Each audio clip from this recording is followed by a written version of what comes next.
নমস্কার বন্ধুরা, অনুজ কিচেনে সবাইকে স্বাগত জানাই। আজ আপনাদের সাথে শেয়ার করব আলু পটলের রেসিপি। আশা করি এই রেসিপিটি আপনাদের ভালো লাগবে। তো চলুন বন্ধুরা, আজকে রেসিপিটি দেখে নেওয়া যাক। আলু পটলের রেসিপি তৈরি করতে এখানে নিয়ে নিয়েছি আলু আর পটল, ভালো করে ধুয়ে পিস করে কেটে নিয়েছি। গ্যাসের ফ্লেমটা মিডিয়ামে রেখে কড়াতে দিয়ে দিয়েছি সাদা তেল। তেলটা গরম হয়ে আসলে দিয়ে দেবো কেটে রাখা পটলগুলো।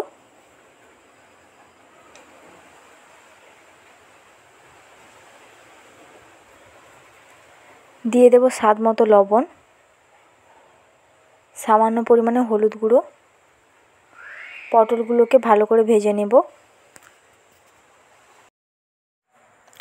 পটলগুলো যাতে খুব তাড়াতাড়ি ভাজা হয়ে যায় তার জন্যে ঢাকনা দিয়ে ঢেকে দিলাম। তো দেখুন বন্ধুরা, পটলগুলো কিছুটা ভাজা হয়ে গেছে। এরপর উল্টে পাল্টে ভালো করে ভেজে নেব। পটলগুলো খুব ভালোভাবে ভাজা হয়ে গেছে। এরপর একটি প্লেটে তুলে রেখে দেব।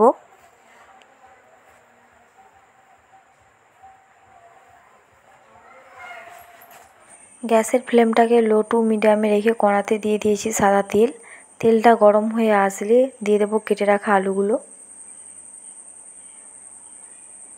দিয়ে দেবো স্বাদ মতো লবণ, সামান্য পরিমাণে হলুদ গুঁড়ো দিয়ে দেব। আলুগুলোকে ভালো করে ভেজে নেব। তো দেখুন বন্ধুরা, আলুগুলো ভালো করে ভাজা হয়ে গেছে। এরপর নামিয়ে রেখে দেব। গ্যাসের ফ্লেমটাকে মিডিয়ামে রেখে কড়াতে দিয়ে দিয়েছি সাদা তেল। তেলটা গরম হয়ে আসলে দিয়ে দেবো একটি তেজপাতা, দুটো কাঁচা লঙ্কা, সামান্য পরিমাণে 5 ফোড়ন। উপকরণগুলোকে ভেজে নেব। উপকরণগুলো ভাজা হয়ে আসলে দিয়ে দেবো কেটে রাখা টমেটো কুচি। দিয়ে দেবো সামান্য পরিমাণে লবণ, এতে টমেটোগুলো ভাজা হয়ে যাবে আর গলে আসবে। টমেটোগুলোকে ভালো করে ভেজে নেব। টমেটোগুলো কিছুটা পরিমাণে ভাজা হয়ে আসলে দিয়ে দেবো আদা বাটা। আদা বাটাটাকে ভেজে নেব।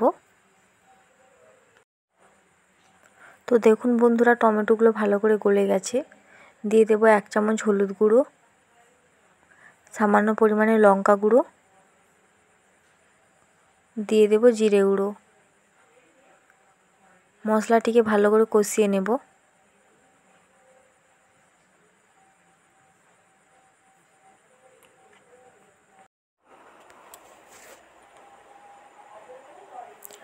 মশলাটি কষা হয়ে আসলে দিয়ে দেবো ভেজে রাখা আলু আর পটলগুলোকে।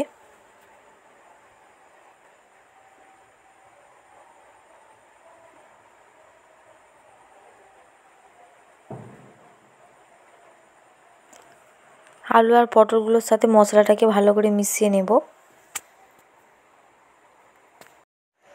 মশলাটিকে আলু পটলের সাথে ভালো করে মিশিয়ে নিয়েছি।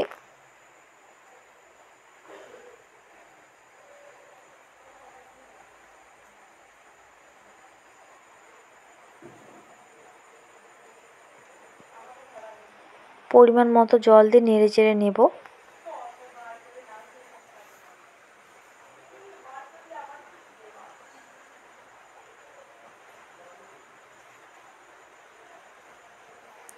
আলু পটলগুলো যাতে সেদ্ধ হয়ে যায় ঢাকনা দিয়ে ঢেকে দিলাম 5 মিনিটের জন্য।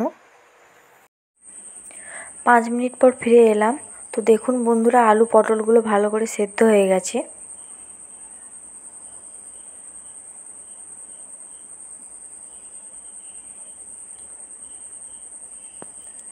দিয়ে দেবো স্বাদের ব্যালেন্সের জন্য সামান্য পরিমাণে চিনি। চিনিটাকে ভালো করে মিশিয়ে নেব।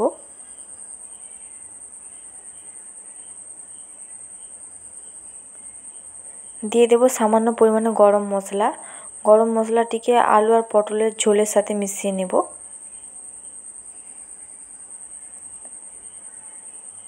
তো আলু পটলের রেসিপি তৈরি হয়ে গেছে। নামিয়ে নিয়ে পরিবেশন করে নেব। তো তৈরি হয়ে গেল আলু পটলের ঝোল রেসিপি। এই রেসিপিটি আমি গরম ভাতের সাথে পরিবেশন করে নেব। আপনারা বাড়িতে ট্রাই করে দেখতে পারেন আর কেমন হয়েছে কমেন্টে জানান। আশা করি রেসিপিটি আপনাদের ভালো লেগেছে। তাহলে একটি লাইক, শেয়ার, কমেন্ট করে দেবেন। তার সঙ্গে সাবস্ক্রাইব করার অনুরোধ রইল। আজকের ভিডিও এই পর্যন্ত। দেখা হবে নতুন কোনো রেসিপির ভিডিও নিয়ে। ভালো থাকবেন, সুস্থ থাকবেন। ধন্যবাদ।